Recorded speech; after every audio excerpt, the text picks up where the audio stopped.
Have none of the leaders of large corporations stopped to wonder why smaller, less resourced companies, staffed by a smaller group of Head west people toward struggling I-80 together, high are occupancy the vehicle. ones who usually come up with In all the 400 latest feet, innovations? merge onto I-80 Size west. and resources are not necessarily the advantage. Sharing a struggle for limited resources and working with people who are intent on building something out of nothing is a Continue good on I-80 formula for a west for small 6 business. miles. But recreating those conditions is extremely difficult for organizations that have already suffered together and succeeded. This is one of the reasons we find Apple such a fascinating company. It has repeated its success multiple times, from the Apple I and II to the Macintosh and the iMac, from the iPod and iTunes to the iPhone. Instead of just looking for new ways to sell old products, which is largely what most successful companies do, they invented new products and competed in new industries. We know that our species is not built for abundance, and that our internal systems can short-circuit when we're in environments of abundance. We know that we are at greater risk of succumbing to the addictive qualities of short-term dopamine-driven incentive structures in our companies if the chemicals that influence our behavior are out of balance. We also know that we won't pull together until the oxytocin and serotonin are able to flow more easily. Leaders of successful organizations, if they wish to innovate or command loyalty and love from their people, must reframe the struggles their companies face not in absolute terms, but in terms relative to their success. In other words, the dangers and opportunities that exist outside the circle of safety should be exaggerated to suit the size of the organization itself. Let me explain. A small company struggles because it does not have the resources to guarantee it will stay alive. Survival is a real concern. It is how well the people pull together to outthink their problems that often makes the difference between success and failure. Trying to buy one's way out of problems is less effective and unsustainable. A larger, more successful company, in contrast, doesn't fear for its life because it is flush with resources. Survival is not the motivator. Growth is. But we already know that growth is an abstract and non-specific destination that doesn't ignite the human spirit. What ignites the human spirit is when the leaders of our organizations offer us a reason to grow. Aiming for the quarter or the year just isn't compelling. It doesn't offer much of a struggle. That's not to say it's easy. It may or may not be. But the resources are readily available for the company to accomplish such goals, or come close. To really inspire us, we need a challenge that outsizes the resources available.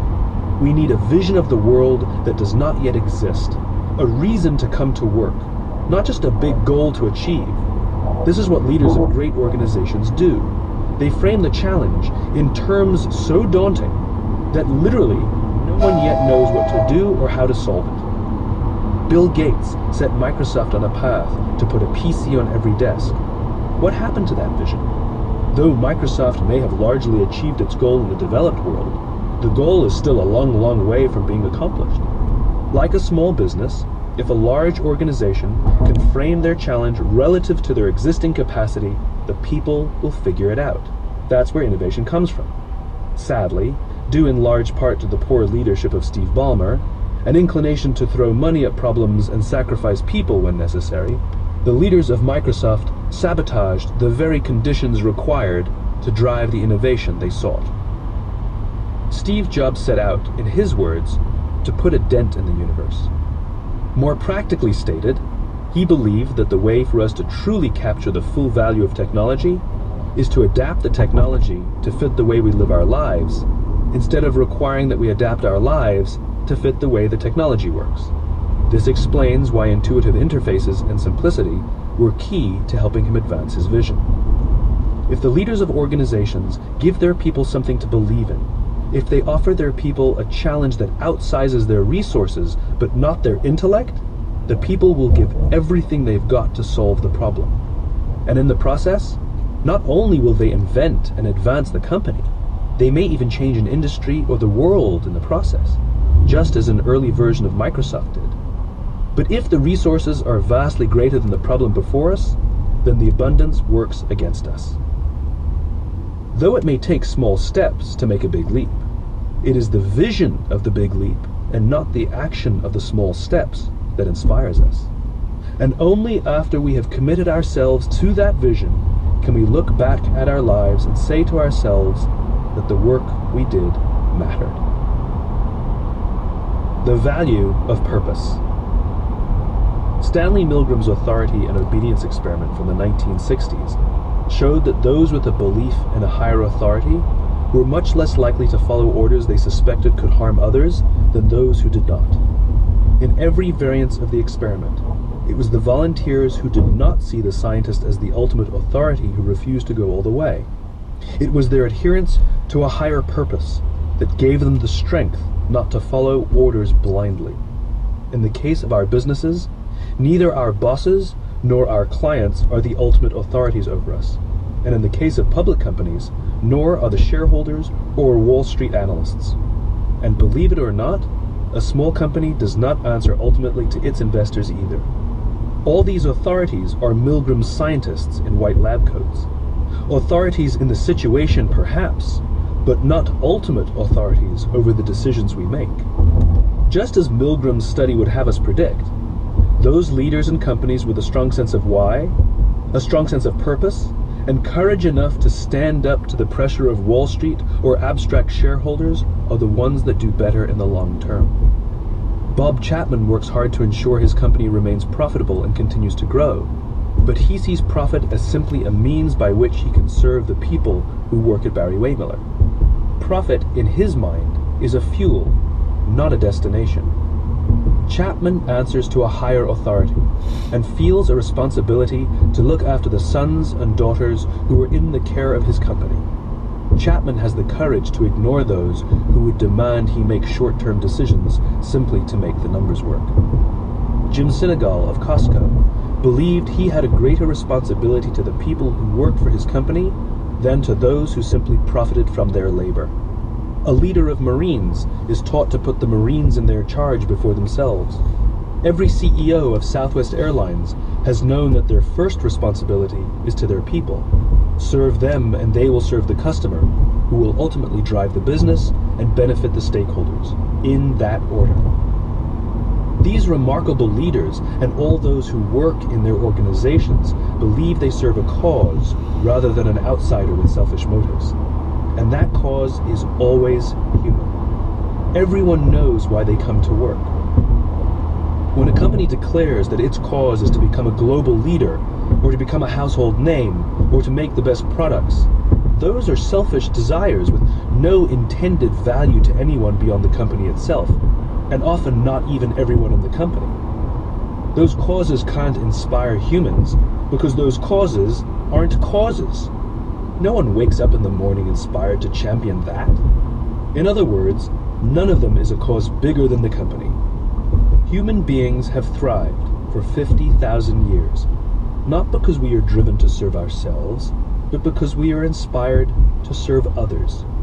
That's the value of Step 12. All we need are leaders to give us a good reason to commit ourselves to each other. Chapter 27. We need more leaders. Johnny Bravo, the A-10 pilot who believed that his greatest asset was the empathy he had for the men on the ground, learned what it really takes to be a leader a few years after his experience in Afghanistan. It was after he landed his plane. In 1.5 miles, use the left 3 lanes to take the exit toward San Jose US 101 South Airport.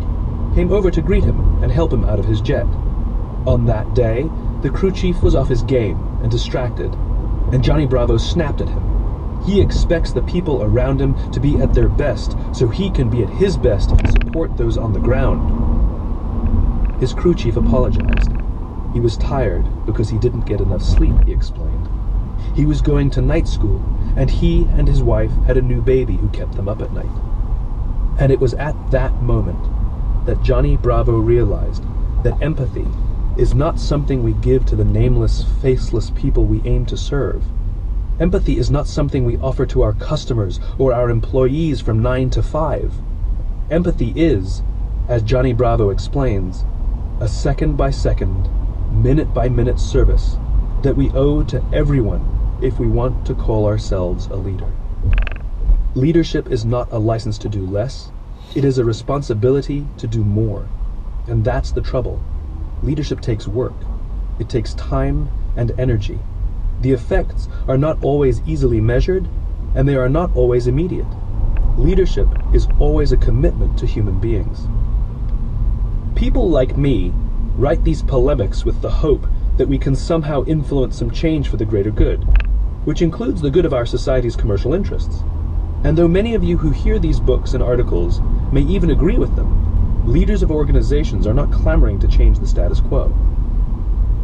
The data prove that when we lead our organizations, like Charlie Kim, Bob Chapman, Jim Sinegal, Captain David Marquet, or Representatives Robert Goodlatte and Stephanie Herseth-Sandlin, the tangible, measurable benefits are actually greater than the norm. Yet the theories espoused by the likes of Milton Friedman and pioneered by executives like Jack Welch continue to be the gospel.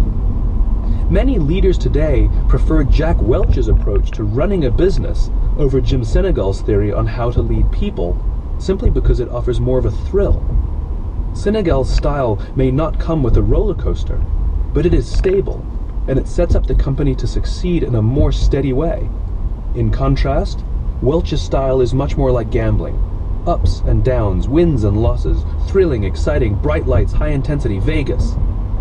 If you have enough money to keep playing through the lows, then you could hit the jackpot. But if you can't afford to play for long, if you're not sure you can time your exit just right, or if you are looking for something sustainable and stable, then you would probably prefer to invest in a company with a strong circle of safety.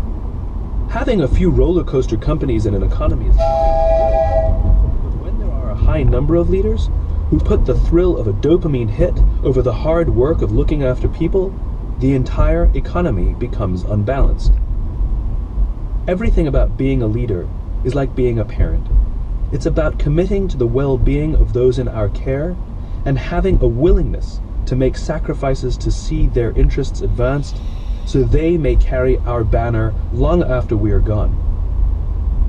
Sir Isaac Newton, the 17th century English physicist, offered as his second law of motion. In 1,000 feet, use the left 3 lanes to take the exit toward San Jose US 101 South Airport. When the mass we aim to move is great, we must apply more force. If we wish to change the direction of a large company or solve a large problem, use the left 3 lanes to take the exit toward San Jose US 101 South Airport, then merge onto US 101 South. The trouble with applying large force to anything, however, is it rattles us. We fear it may cause more harm than good. It undermines the circle of safety. However, there is another variable that we often neglect, the A for acceleration. Who says the change has to be sudden or instantaneous? Bob Chapman, Charlie Kim, Captain David Marquet, and others did not march in with new theories and start dismantling their organizations. They tinkered. They applied small changes. They experimented. Some of their experiments worked, some didn't. And in time, momentum built up, the changes added up, and the organizations and the people within them were transformed. Leadership, true leadership, is not the bastion of those who sit at the top. It is the responsibility